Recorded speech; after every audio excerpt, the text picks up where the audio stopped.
Last lectures में हमने Galilean transformation और लॉरेंज ट्रांसफॉर्मेशन और लेंथ कॉन्ट्रैक्शन की बात की थी।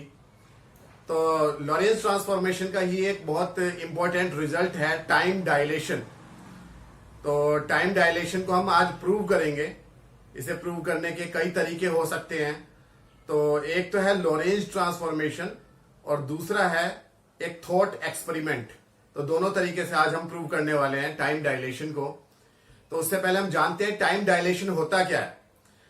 अपनी डेली लाइफ में हम समय को एक कांस्टेंट रेट पर बीतते हुए देखते हैं, यानी कि हमारे पास में एक घड़ी है और एक दूसरी घड़ी है उसी कंपनी की या किसी और कंपनी की अच्छी सी घड़ी है।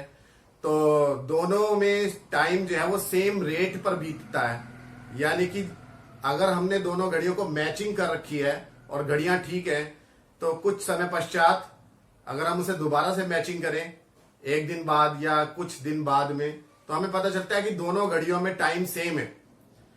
तो यानी कि हमें ऐसा फीलिंग आती है कि टाइम जो है वो अपने आप में कांस्टेंट रेट पे ही गति करता है। लेकिन आइंस्टीन ने ये प्रूव कर दिया कि ऐसा नहीं है। टाइम जो है वो देखने के नजरिए पे डिपेंड करता है, यानी ऑब्जर्वर पे डिपेंड करता है कि हम कहां से ऑब्जर्वेशन ले रहे हैं, कहां से देख रहे हैं। मान लिया हम अर्थ पे हैं और अर्थ पे से हम किसी रॉकेट को देख रहे हैं। एक रॉकेट है जो राइट साइड में मूव कर रहा है और इस रॉकेट की स्पीड बहुत ही ज्यादा है, यानी कि लाइट की स्पीड से हम इसे कंपेयर कर सकते हैं। जैसे कि लाइट के स्पीड की हाफ हो गई या 1/3 हो गई या 0.9 टाइम्स हो गई। तो इसकी स्पीड बहुत ज्यादा है, comparable to speed of light. Light की स्पीड को हम c से डिनोट करते हैं। तो मान लिया इसकी स्पीड है 0.9 c। तो अर्थ पे बैठा हुआ कोई ऑब्जर्वर है, वो ऑब्जर्वर रॉकेट के अंदर के टाइम को फील कर रहा है कि कितना टाइम वहां किस रेट पे बीत रहा है। तो अर्थ पे बैठे हुए ऑब्जर्वर के लिए, किसी रॉकेट में बैठे हुए व्यक्ति के लिए जो टाइम है वो टाइम धीमे बीतेगा और इसका खुद का टाइम, ऑब्जर्वर का टाइम जल्दी जल्दी बीतेगा। यानी कि उसे ऐसा लगेगा कि रॉकेट की जो क्लॉक है वो स्लो है और खुद की क्लॉक उसकी ठीक है, या ये कह सकते हैं कि उसकी कंपेयर में फास्ट है। तो हो सकता है कि रॉकेट के अंदर अगर 1 साल बीत रहा है तो तब तक अर्थ पे 2 साल 3 साल बीत चुके हों। हम कैलकुलेशन कर सकते हैं। बिल्कुल इसका उल्टा रॉकेट में बैठे हुए व्यक्ति को अर्थ पे बैठे हुए व्यक्ति के लिए महसूस होगा। रॉकेट में बैठे हुए व्यक्ति को ऐसा लगेगा कि रॉकेट का टाइम तेजी से बीत रहा है, और जबकि अर्थ पे जो टाइम है वो उसकी कंपेयर में बहुत धीमे बीत रहा है, यानी कि खुद का टाइम तेजी से बीत रहा है। तो इसी को हम बोलते हैं टाइम डायलेशन। यानी कि ये सब कुछ देखने के नजरिए पे डिपेंड करता है, हम कहां से ऑब्जर्वेशन ले रहे हैं। तो इनमें से कौन ठीक है, हम देखेंगे कि ये दोनों ही ठीक है। रॉकेट से अगर हम अर्थ को देखेंगे और अर्थ से हम रॉकेट को देखेंगे तो दोनों ही तरीके से जो दूसरे का टाइम है वो धीमे बीतता हुआ महसूस होगा, और दोनों ही अपनी अपनी जगह बिल्कुल ठीक है। किसी की कोई मिस्टेक नहीं है, ना ही इसमें कोई घड़ी की कोई मिस्टेक है। इसमें हम ये नहीं कह सकते कि घड़ी में कुछ गड़बड़ हो गई है, क्योंकि अगर कोई बैठा हुआ व्यक्ति है उसके अंदर तो 1 साल के अंदर वो जितना बूढ़ा होगा या एज बीतेगी, यहां पर उसकी कंपेयर में वो 2 साल एज बीत जाएगी अर्थ पे बैठे हुए व्यक्ति के लिए। तो ये जो है पूरे की पूरी जो क्लॉक है, बायोलॉजिकल क्लॉक से लेकर हर तरीके की क्लॉक, वो जो फास्ट मूविंग पर्सन है, जो गति कर रहा है, उसकी धीमी हो जाएगी, स्लो डाउन हो जाएगी। यानी कि मूविंग क्लॉक्स स्लो डाउन्स, जो चलती हुई घड़ियां हैं वो धीमी हो जाती हैं, और इसी को हम टाइम डायलेशन कहते हैं। और टाइम डायलेशन से ही जुड़ा हुआ एक है ट्विन पैराडॉक्स, उसके बारे में भी हम अपने नेक्स्ट लेक्चर में हम चर्चा करेंगे। आज हम टाइम डायलेशन को हम प्रूव करते हैं कि टाइम डायलेशन वास्तव में होता है और वो मैथमेटिकली भी प्रूव है। तो इसे प्रूव करने के दो तरीकों में से पहला तरीका लॉरेंज ट्रांसफॉर्मेशन, हम उसका यूज करने वाले हैं। तो लॉरेंज ट्रांसफॉर्मेशन में हमने क्या इक्वेशंस देखी थी, आप वो थोड़ा सा मैं आपको रिमाइंड कराता हूं। आपके पास में दो फ्रेम ऑफ रेफरेंस होते हैं, एक ये फ्रेम ऑफ रेफरेंस है एक्स वाई जेड, इस फ्रेम ऑफ रेफरेंस का नाम है एस।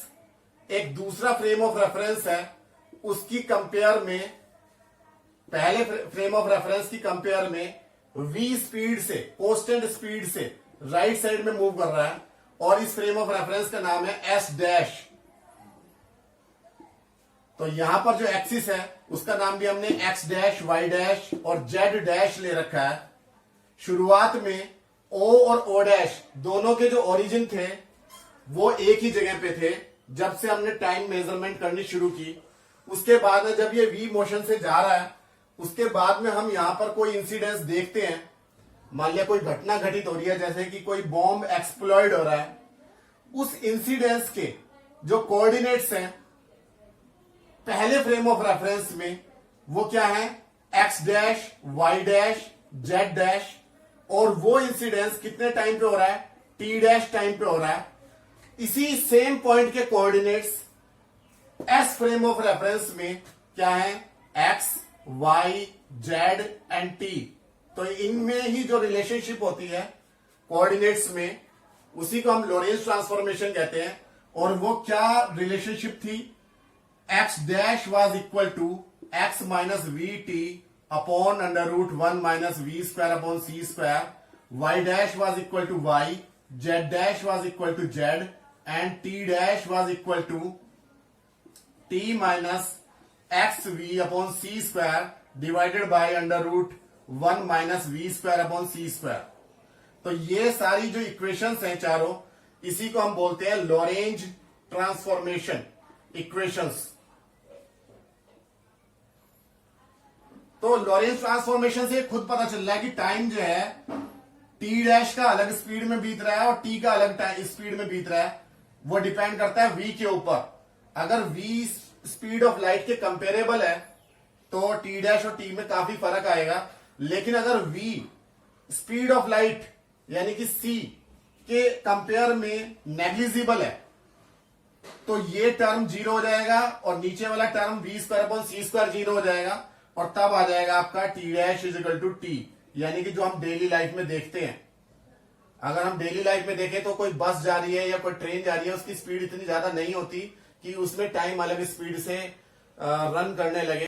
तो लॉरेंज ट्रांसफॉर्मेशन से हम रिवर्स लॉरेंज ट्रांसफॉर्मेशन भी हम डेरिव करते हैं, और वो हमने अपने पिछले लेक्चर में लॉरेंज ट्रांसफॉर्मेशन वाले में वो हमने डेरिव किया था कि अगर हमें एक्स डैश, वाई डैश या टी डैश की जगह पे एक्स वाई की हमें इक्वेशंस चाहिए हो, तो हम क्या करते हैं कि अगर इसकी कंपेयर में ये v स्पीड में इधर मूव कर रहा है राइट साइड में, तो सेकंड फ्रेम की कंपैरिजन में फर्स्ट फ्रेम भी माइनस v स्पीड से इस तरफ मूव कर रहा है। अगर ये डायरेक्शन पॉजिटिव है तो उल्टी डायरेक्शन क्या हो जाएगी, नेगेटिव हो जाएगी। यानी ये स्पीड प्लस v है तो इस फ्रेम ऑफ रेफरेंस की स्पीड कितनी हो जाएगी, माइनस v।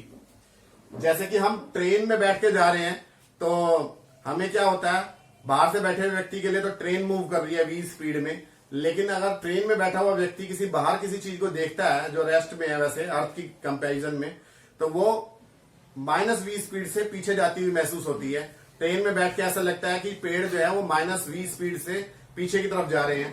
तो हम क्या करेंगे, v की जगह माइनस v रखेंगे यहां पे या यहां पे, तो रिवर्स लॉरेंज ट्रांसफॉर्मेशन हमें मिल जाती है। x डैश की जगह x और x की जगह x डैश, t डैश की जगह t और t की जगह t डैश, तो reverse Lorentz transformation.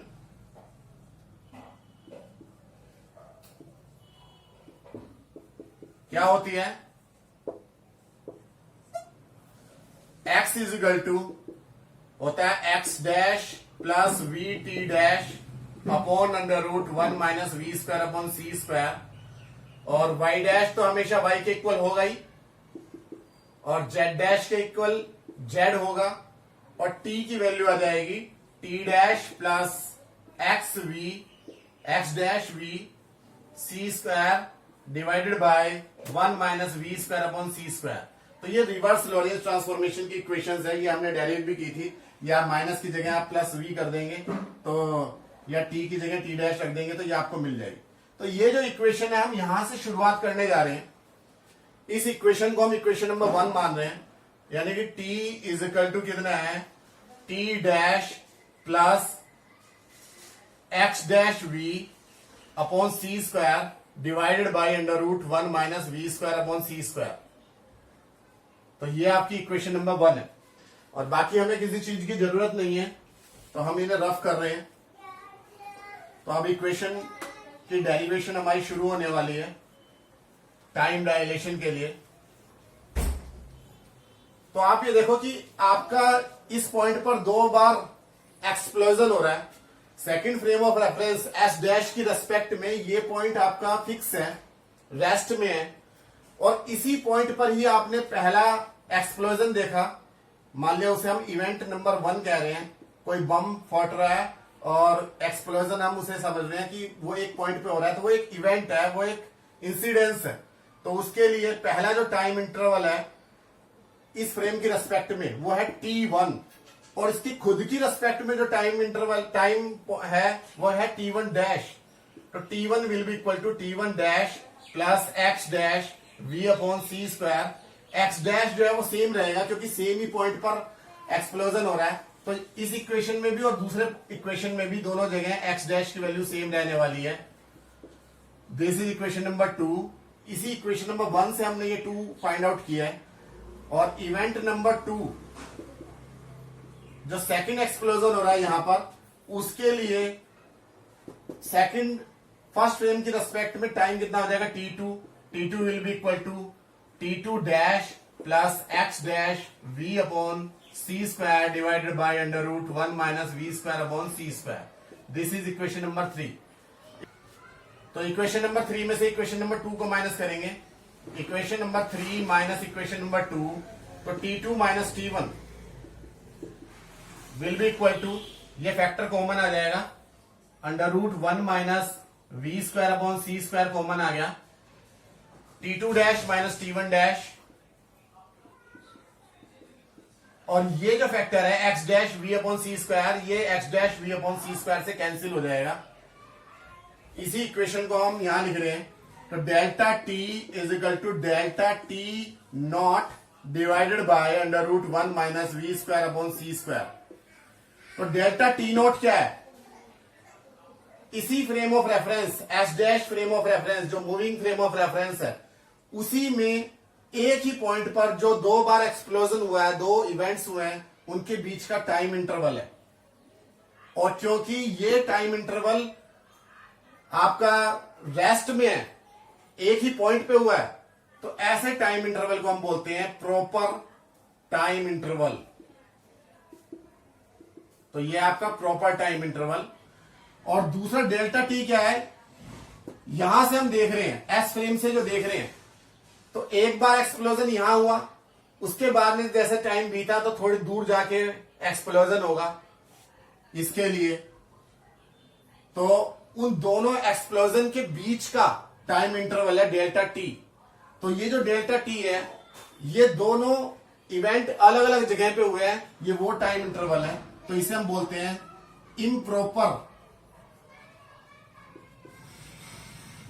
Time interval.